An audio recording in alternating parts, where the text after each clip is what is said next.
Кочкор районунун Көкчөр айылындагы мектепте ашпозчулук кылган Нурсулуу Бектурсун кызы көптөн бери ишине тоскоол ыңгайсыздыкка кабылгандыгын жашырбайт.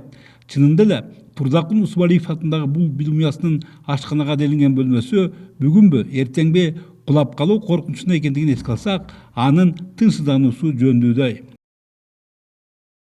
Ашканасы ушул, ыңгайлыксыз, кичирээк тар болуп атат. Биздин акыбыз начар, 200 бала тамак ичет. Бүгүнкү күндө жалпысынан 462 бала билим алган бул мектептеги жогорудагы көйгөй тээ баштан эле жаралып, алигиче же оңуна же солуна чечилбегени таң калыштуу. Көк жарлыктардын айтымдарында абалды оңдойбуз дешип, депутаты да, облус, район жетекчилери да далай жолу убадаларды беришкендер менен жабылуу аяк дагы эле жабылуу бойдон. Курулуп пайдаланууга берилгенден бери дээрлик 20 жыл өтсө да, мына моундай мотурайган окуучулар үчүн ашканага орун табылбай келет. Жанатан өзүңүздөр байкагандай, ашканага деген жай таптакыр эле жарак салына келген. Андыктан бир класстык бөлмөнү бошотуп, аны мына ушундай ашканага ылайыкташтырууга туура келген. Жылдын канча баласы бар экен? Калптын казанынын кайнабагыстыгы Чымбелем 2004-жылы ошондогу мамлекет башчысы кызыл тасмасын кескен Турдакун Усубалиев атындагы орто мектеп курулай макталуу экендиги минтип бүгүн ачыкка чыгып отурат.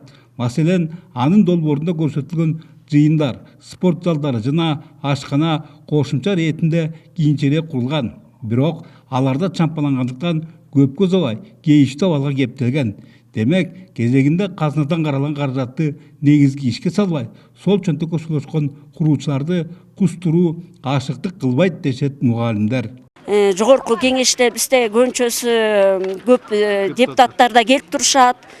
Аларга да кайрылуу жасаганбыз, бирок иш баягы алдыга жылган жок да. Ошончо эле калдык.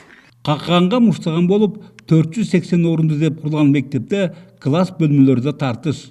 Ушул кемтик эске алуу менен алгач ашар жолу менен бала бакча катары тургузулуп, убакыттын өтүшү менен кароосуз калган имаратты башталгыч класстардын окуучуларына ылайыкташтырышууда.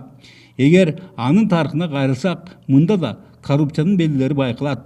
Анткени башталганда эле элден чогултулган 350 000, андан соң социалдык колдоо катары бөлүнгөн 490 000, Теңиртөө өнүктүрүү фонду чегирген 3 миллион сомго анча-мынча жумуш аткарылгандай болсо, калганы кумга сиңген суудай дайынсыз.